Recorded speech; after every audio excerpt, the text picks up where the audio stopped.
Okay, here we are, and it is Friday, July 3rd, 2026, in my out of the park baseball simulation. And my Red Sox team is sitting here at a very pedestrian 40-41 record at the midpoint of the season. Actually, some maybe cause for optimism as we've been playing a little bit better of late. The pitching's really started to step up. The hitting's coming around. The team's playing better baseball. Not as many injuries, not as many blown leads and bad defense and all that. But still a long ways to go for this team. Some interesting things happen in the first half of the season. First of all, we have a new owner, John Henry, rest in peace, passed away, and his son Eric Henry took over the team. So we got some new goals from the owner.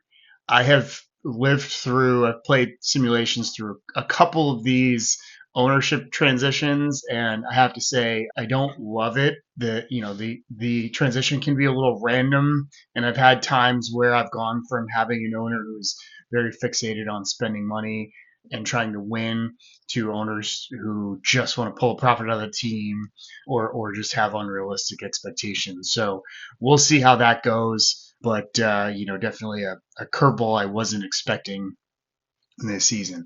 So I want to talk a little bit about how this team's roster was constructed and some of the big moves that we've made to get us where we're at. So it's been a very interesting season and some things that like wouldn't happen in the real world that happen in the game, and I'll kind of explain how that works. So first of all, we'll take a look at the lineup. A lot of this Red Sox lineup is what you would expect from based on what you see today in the real world. Carlos Narvaez, we got Casas back from his injury. Held on to Romy Gonzalez, who's a great kind of utility player with a lot of versatility. Alex Bregman was re-signed, got him holding down third base. Marcelo Meyer put some pressure on Trevor Story, so Story really has lost kind of the starting position, but he's still getting a lot of at-bats. I picked up Fernando Tatis Jr. Good story with that, and I'll get to that in a second. But obviously, a great addition to the lineup. Although Mr. Tatis is not having a good season so far. He does have 14 home runs, 14 stolen bases, but he's only hitting 222 with 323 OBP. His slugging percentage is down. All the stats are down across the line. But I am starting to think that he's going to come around. Just a great all-around player and a good addition to the team. Ceddanne Rafaela is an absolute beast. He's great defensively, and he's hitting pretty well this season. Average at 279, 496 slugging percentage. He's been a real bright spot for me. Wilyer Abreu is a very solid contributor. He's leading the team in home runs and RBIs. And Roman Anthony actually is a good fielder, but he's been DHing quite a bit because he had an injury, and he's had a very solid offensive season in his first full season in the big leagues. On the bench, we've kind of had a rotation. Connor Wong's been steady, backup catcher, actually having a much better season this year than he had in 2025. Trevor Story is having not a very good year. He's really fallen off a cliff in this game, which doesn't quite match. He's actually having a great bounce back year in real life in 2025, but he's still sort of a steady player, but certainly not a $25 million player. Mikey Romero has gotten the call up. We've had a rotation, not found good bench options this year. Everyone is kind of disappointed, and that's included Nate Eaton, who's only hitting 231 with a 684 OPS. He is a solid defender and he brings some speed, but really hasn't been much of an asset for the team.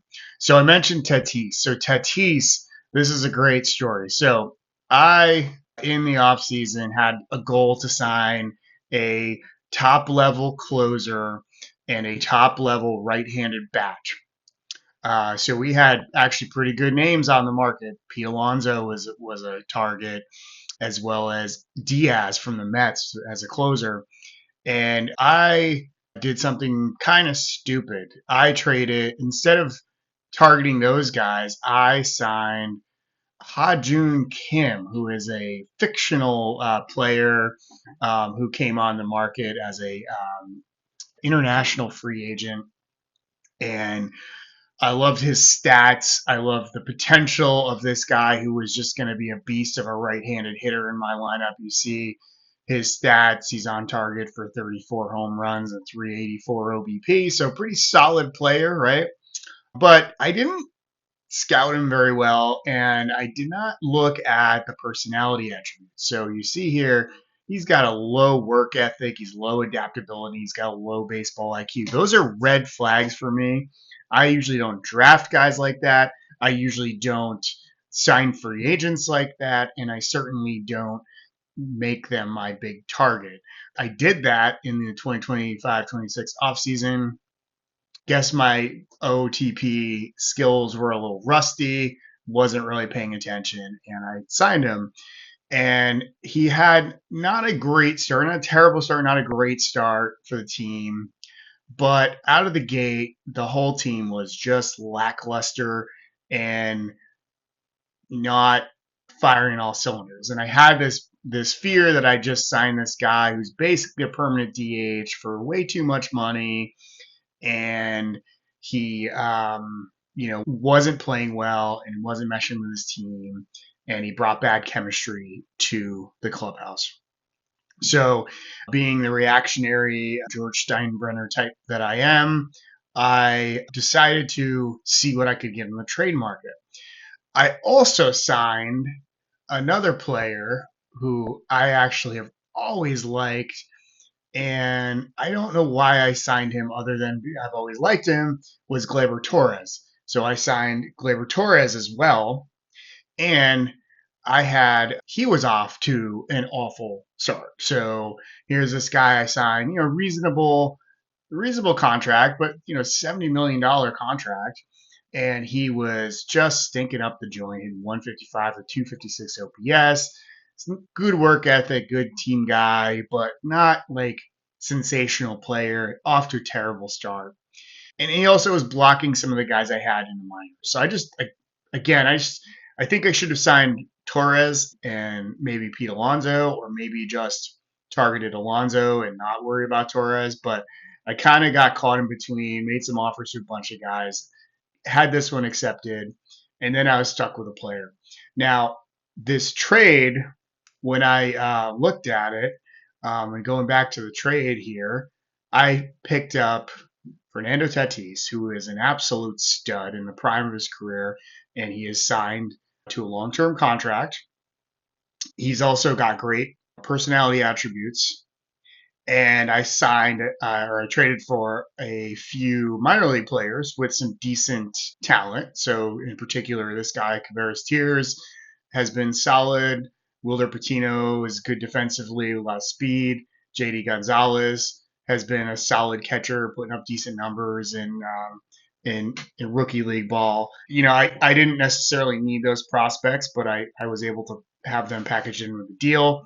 Saved a bunch of money by unloading two big contracts, and I picked up Tatis. So this is the kind of trade that, like, there's no way the Padres would do this in real life, but I was able to get away with it. And they got two solid players. I don't know if Torres is hurt right now, and he's had a terrible year, but he is a solid baseball player and probably does bounce back.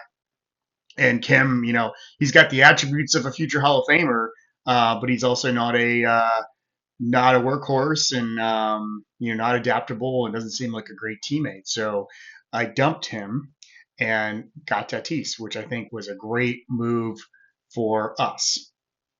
I also made another trade, and I'll get to that one in a second, that was again based out of the same spirit of just a terrible decision in the offseason that I was able to kind of get away from a little bit. So before I switch over to pitchers, I'll just kind of mention again, we've had some curious, underwhelming performances. Like some solid players here: Roman Gonzalez, Roman Anthony, even Tatis putting up decent numbers. Narvaez and Rafael have been very good. Williers solid. Cassis is starting to come around. Bregman's not where you'd expect him to be based on his history. Marcelo Meyer has been solid defensively, but not spectacular, and has been kind of pedestrian hitting. Although he's only 23, second year in the league, so not counting on him to carry the offense. But I'm looking for a couple of these guys to get hot in the second half of the season and start to carry us here. On the pitching side, so another great, well, what I thought was a great trade that, I'll back up. So three trades at the 2025 trading deadline that really boosted our team. One, Freddie Peralta, picked him up from the Brewers, didn't give up a lot to get him. He's been very solid for me. David Bednar, who went to the Yankees in real life, scooped him up from Pittsburgh. He was very solid for me in the down the stretch last year. It's been very steady pitcher for me this year. Griffin Jacks was another one. He was very good last year. Had some struggles this year, but overall he's starting to come around. Very good pitcher.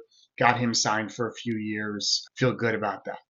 Now, my big offseason trade, which I felt very good about at the time, and now I'm starting to question, picked up Brian Wu from Seattle for Jarren Duran. And I thought this was a big coup. He had a great year last year. I also unloaded Jordan Hicks, which I thought was a big coup because he was costing me a lot of money. He's actually having a decent year for Seattle.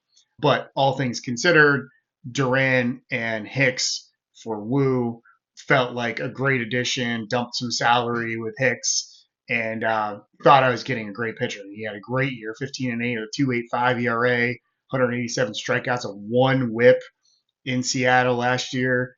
And this year, he's kind of been not great. His WHIP is up 1.33. His ERA is almost doubled. His home runs allowed per 9 has gone up. His walks have gone up. His batting average, balls in play, has gone up. So really hasn't been very good. He's starting to come around a little bit. And look, he's 26. He's signed for a few years. This should be a good deal. This should be a good deal in the long run. But he's definitely hurt more than he's helped so far this year. The rest of the rotation. So you just see like Crochet 4.57 ERA. He led the league in ERA in 25 in my simulation. He is not, his ERA is more than doubled. His stats are good though. He's pitched well, much better than his ERA and his record would suggest. Giolito started out terribly and then has been very, very good throughout May and June. Kind of same thing with Bayo. So this should be a very solid rotation. These guys are coming around. They're making all their starts. They're chewing up innings, and they're all fairly on the younger side. I think Peralta, well, I would Giolito, I think is the oldest, but even then they're not like 37. They're early 30s. So I have big expectations for them in the second half. If they keep pitching the way they have, they're going to be fine. They're going to be in good shape. In the bullpen, now I mentioned earlier I was going to go after like Edwin Diaz or someone like big splash. I always like to have lockdown closers, and sometimes I'll sign 2 or 3 closers, or trade for closers and have them as my setup guys. And that sometimes, depending on the personality of the pitcher, they don't like being a setup guy, so maybe it hurts their performance a little bit. But usually, these guys are dogs. They're competitors. They're nasty. They go out, they lock down, so you get a lead and you can lock it down. You start getting guys like Diaz and Josh Hader and stuff like that at the back of the bullpen. I had the opportunity to do that. There were some big names on the market, including Diaz. I also have sometimes, in some simulations I've done, I've had some years where I spent too much money on closers. The downside is you spend $60 million on 3 closers to be the back end of your bullpen, and it doesn't work out. And it's like, well, there's a third to half of your team's payroll chewed up on pitchers who, only pitch a small part of the game. And if they don't work out, then you're kind of screwed. So I was a little cautious of doing that. I didn't want to spend the big money. Diaz was getting up to like $22-24 million a year for a guy who's in the wrong side of 30. And I just was like, I don't want to invest that kind of money. So I found this guy from Cuba who was another out of the blue, out of the woodwork, international fictional free agent who looked really solid and was coming at a fairly reasonable price. Armando Montano was his name. And I was like, oh, that's my guy. Again, didn't scout him, didn't look at his personality attributes. Turns out he's a complete asshole. Complete asshole.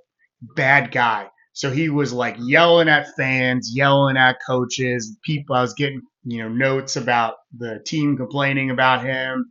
He was disrupting the locker room. We didn't have good team chemistry. And I, and this was all while he was lights out. The only player in the team who was like phenomenal, but he was a total disruptive person. So I shopped him around. Not surprisingly, there weren't a ton of options on the market. The one that did intrigue me was Ben Joyce. So Ben Joyce from the Angels, he's just shy of 26 years old. He throws over 100 miles an hour, big strikeout guy. And I pulled the trigger on that trade. And he has been very good for me. I think I had to throw some money in to get Armando off my hands. I threw in this minor league pitcher who, I think has some decent opportunity, but generally I don't like to mess around with guys who have low control numbers. I think, usually that can be a problem, or at least I see them as more expendable. You see here, Montano, and when I traded him, he had a .48 ERA, 20 strikeouts, 0 walks in 18 innings. I mean, it was like painful to trade him because he was the only guy who was working out. But like, look at this. He's greedy. He's low leader, low loyalty, low work ethic, which is a showstopper for me. Again, if I had seen those attributes, I would not have offered him a contract. That was dumb. My bad. That's on me. And for that reason, I had a pretty awful offseason. But in the wonderful fictional world of out of the park baseball, you can just unload stuff. You can unload guys, move them fast.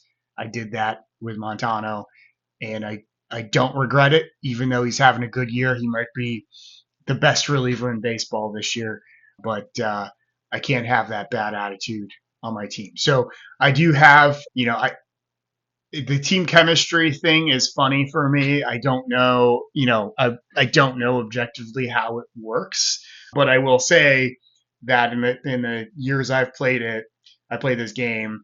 I've never had a good team with bad chemistry, and I've never had a team with great chemistry. Like they're happy right now. That's good. It gets better and better from there. I've never had a team with like I think ecstatic is the top level. I've never had a team with like ecstatic chemistry that hasn't been awesome. So I do believe that this chemistry attribute matters, and I take quick action when I have players who show up. And I just had like every once in a while someone could be disruptive, outspoken, selfish, unmotivated. That's fine. The disruptive and the unmotivated are the two that I see. I see that, and if you're not performing or you're visibly upsetting, which comes in the form of emails from players on the team complaining, I'm shipping you out, and I'll pay money to get you out of here if I have to. So anyway, it's kind of what I'm looking at. I mean, look, this team is somehow, for all of the problems we've had, we're only 3 games out of a wild card spot, 3.5 games out of the division. Helps that the Yankees haven't been very good, and nobody's really running away. Seattle's playing pretty well, although it's not. Duran's not exactly carrying him. He's having an okay year, but don't miss Jaron Duran. I think Brian Wu is worth it. I think we're in it. I think we're in it. I think we just need to guys need to start performing. I have been scouring trade markets. I would love to pick up a premium bullpen arm. I don't think I need to. I also find that the trade market has been pretty tight. There's not a lot of usually like by now there's if we go look at I'm pulling up the Astros because I'm keeping an eye on a few of these guys. They're having a very disappointing season, and if they start to unload, I'm going to target. I love Josh Hader. Jordan Montgomery's having a good year. Alvarado is not having a good year, but he's good arm. So there's some guys here that I might target. But usually by now, we're approaching the trade deadline in another few weeks here, and by now, I would expect to see some of these guys on the market, but I really don't. I don't see. Let me just clear my filters out here. I don't see a lot of these like top end guys on the market. Usually there's like a closer or two who's 4 stars. So far, don't really see that. But we'll see what happens. We get closer to the trading deadline, and I will be aggressive if I can. There's a couple guys in my current lineup. Tristan Cassis is one I was keeping an eye on. I don't love him, and he may be someone I'm willing to move. So if I can get like the Astros to bite on Cassis for Hader, I'm definitely going to think about it. I think we need to make sure that we have a lockdown bullpen. I think Griffin Jackson's coming back. David Bednar has been solid. Ben Joyce has been solid since I moved him to closer. So we're looking all right. We're looking all right. The minor league system is looking all right. The major league team's starting to maybe play some baseball. So we'll keep going for a couple weeks here, see what we got, and be checking back in at the trading deadline.